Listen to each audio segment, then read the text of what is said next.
Hi, my name is Haley, and I'm 26 years old. I'm going to tell you the story of my life. I have gone through things that I never imagined in my wildest dreams. But I guess life is like that, striking when you least expect it.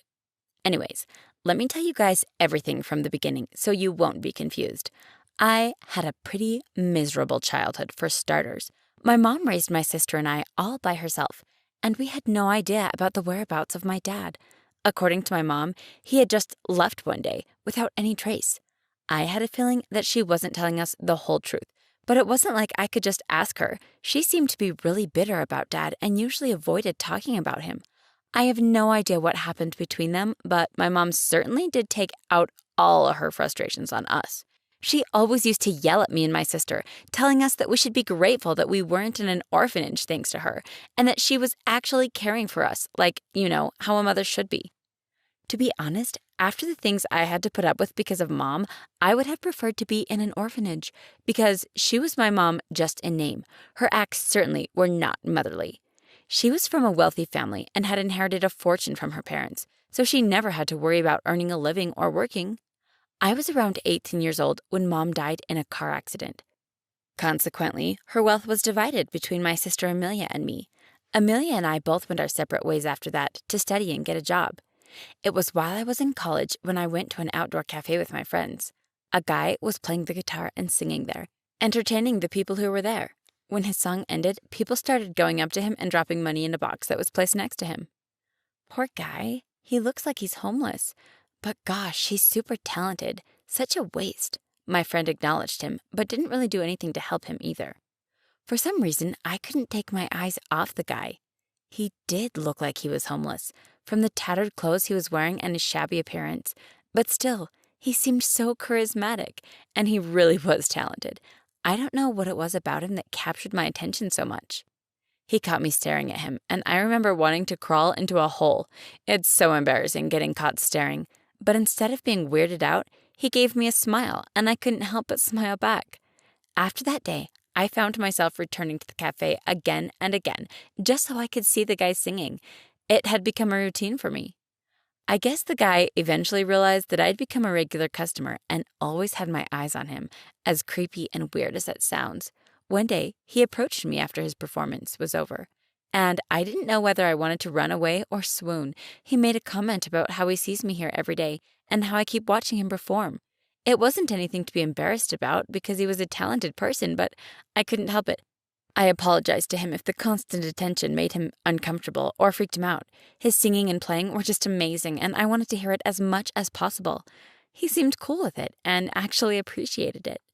Well, after talking to him a bit more, I found out that his name was Ryan. He was a really easygoing and laid-back person, and I instantly found myself feeling comfortable around him. Which seems like I'm too trusting, but he didn't give me any signs that he wasn't trustworthy. We started talking every day after his performance, and before I knew it, I started liking him a lot. I wanted to ask him out, but my friends advised me against it, saying that he was homeless and would only be a dead weight. His background didn't really matter to me as long as he was a good person and liked me back. My mom had left me an inheritance anyways. It could at least last a few more years until I got a decent job and started earning myself. So, one day, I decided to confess my feelings to Ryan, but I chickened out and got super nervous, so I decided to go down a slightly different route, a more creative one, if you will. After his performance was over, I went up to him and gave him a generous tip. And by generous, I mean generous. He seemed kind of shocked that I gave him that much money.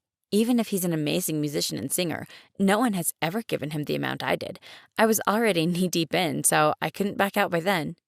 "I'm tipping you to go on a date with me, if you are okay with it, of course."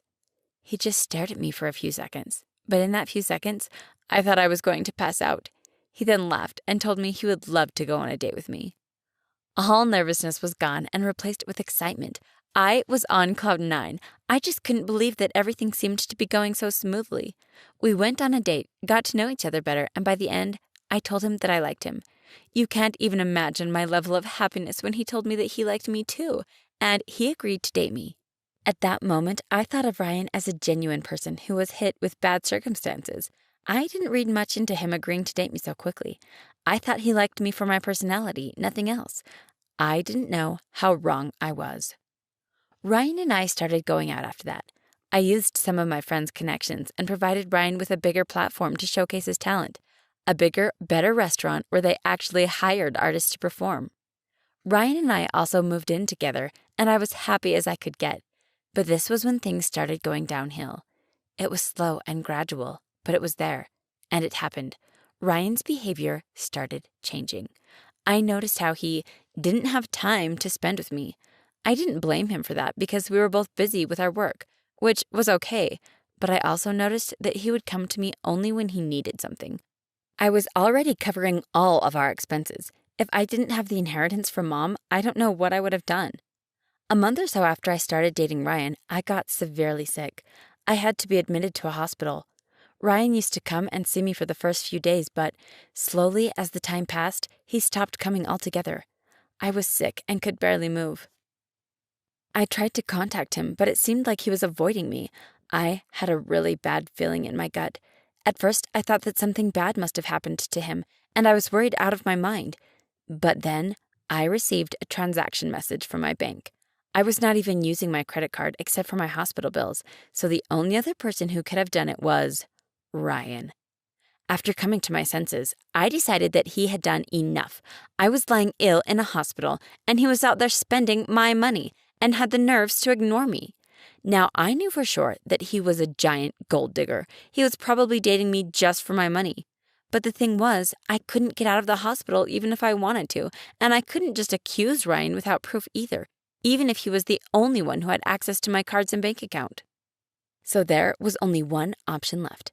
I hired a private investigator with the help of one of my friends. The investigator could look into the matter and find out the whole truth. The first couple of days, the investigator told me that Ryan was out of state and he had changed his number. I was seriously taken aback. Even with all the proof lying right in front of me, I still couldn't believe he would do that. All while I was lying sick in the hospital on top of that. What kind of low-life, good-for-nothing, receding hairline prick would do that? I had made a dangerous mistake in believing that he really loved me. I should have known that he was with me for the money. My friends were right after all. Now I was suffering the consequences of my absolute idiocy. After digging deeper and asking around, the investigator was finally able to find Ryan and bring him back. Apparently, Ryan had run away from the state after stealing all my credit cards and bank account details. He was planning to take away all my inherited wealth. I don't remember all the details, but the investigator asked him questions such as, "What were you planning to do with Miss Haley's money?" and "What were your actual intentions with dating Miss Haley?" Ryan didn't respond to any of them. Legally, he could. He didn't have to say anything, so he didn't. I decided to talk to Ryan before taking any action against him. I deserved a darn good explanation after everything I had done for him and the way he had paid me back. His head was hung low in shame, and he was unable to meet my eyes when I finally confronted him. I had been finally discharged from the hospital, and I met Ryan at my home. He played the whole, "Oh, woe is me, parental issues, financial troubles, I'm sorry, my love, please forgive me." I would have spit on him if I didn't know any better. I'm going to paraphrase, but this is a summary of what he said. "My parents contacted me after 10 years. They live in another state. They'd abandoned me and didn't care about me at all. But when they contacted me, begging me for help, I couldn't refuse. They were under a lot of debt and were almost on the verge of becoming homeless. I had been in that position, and I didn't want my old parents to suffer like that. Since I don't have any money of my own, I had no other option." I was an idiot. I believed him. Again, I wondered just how many times I could fall for his stupid lies. Multiple times, apparently. I told him that instead of committing a crime, he could have just told me about his parents' situation, and I would have helped. Then he started with the waterworks. "Oh, Haley, I'm so sorry. Please give me a second chance. Please forgive me. I never wanted to ruin this relationship, even though I did. You were in the hospital, and I didn't want to trouble you by visiting and supporting you, and instead opted to steal all your money from under your nose." I don't know why I fell for his words yet again. I guess I really did love him. And seeing him like that, begging me for forgiveness, I just couldn't bring myself to be cruel at that moment. Call me an idiot all you want for this, but I decided to forgive Ryan. I wanted to give him a second chance. I wasn't ready to lose him yet. I thought that maybe we still had a chance to work on our relationship and everything would turn out to be okay. A few months passed, and I was more and more convinced that Ryan really was sorry for what he had done. Our bond grew deeper over those few months, and we decided to take it to the next level. I was in my last year of college too and was ready to get married. Hence, Ryan and I married in a very small private ceremony and continued to live our lives as before. After our marriage, though, there was one more thing that I realized. My inheritance wasn't going to last forever. After paying for the hospital bill that my insurance didn't cover, wedding costs, and deducting the amount that Ryan had already spent behind my back, I wasn't left with much. I needed to work and fend for myself. After some online research, I found a business suitable for me. I was going to sell products online and earn profit from it. When I told Ryan about this idea, he started laughing. Not gonna lie, that stung pretty bad. I was like, "The heck are you laughing for?" And he was all like, "Do you really think that's going to work? Do you even have experience? Mark my words, this is going to be a failure." Okay, first of all, at least I was trying to make an earning. The only thing Ryan was doing was sitting back and complaining about how slow the cable was. Second, he was mocking me for not having any experience. Last time I checked, you don't need experience to sell things.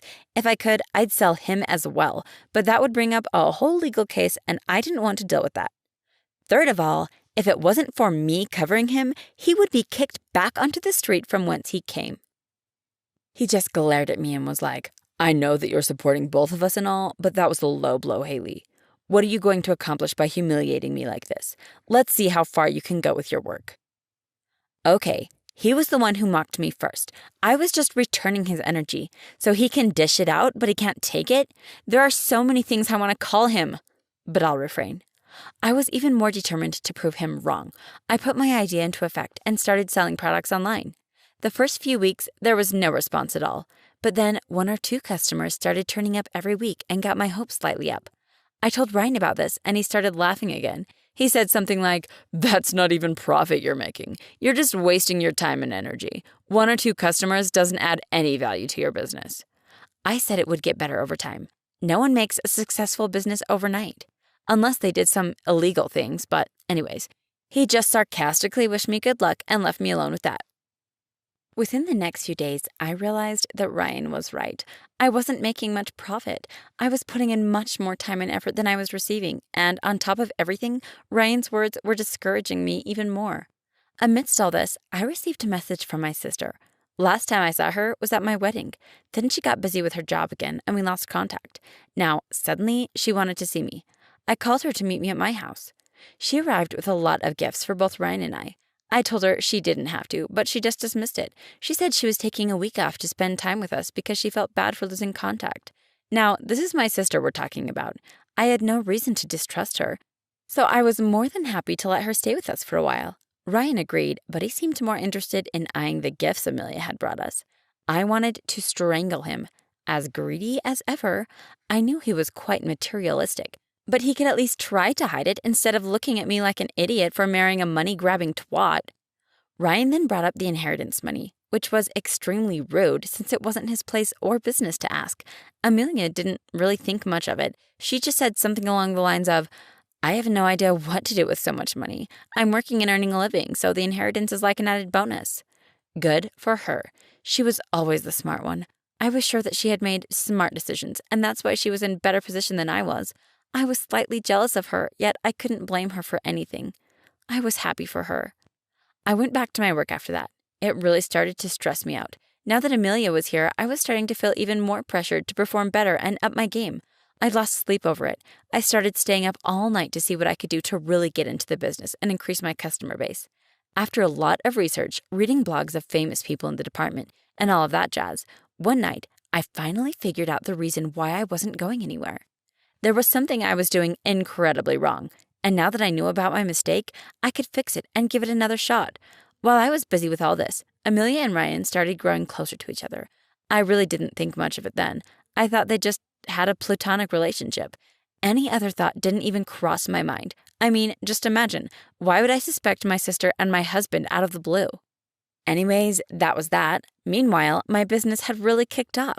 I was finally starting to think I would become successful. My customers increased dramatically within the next few days.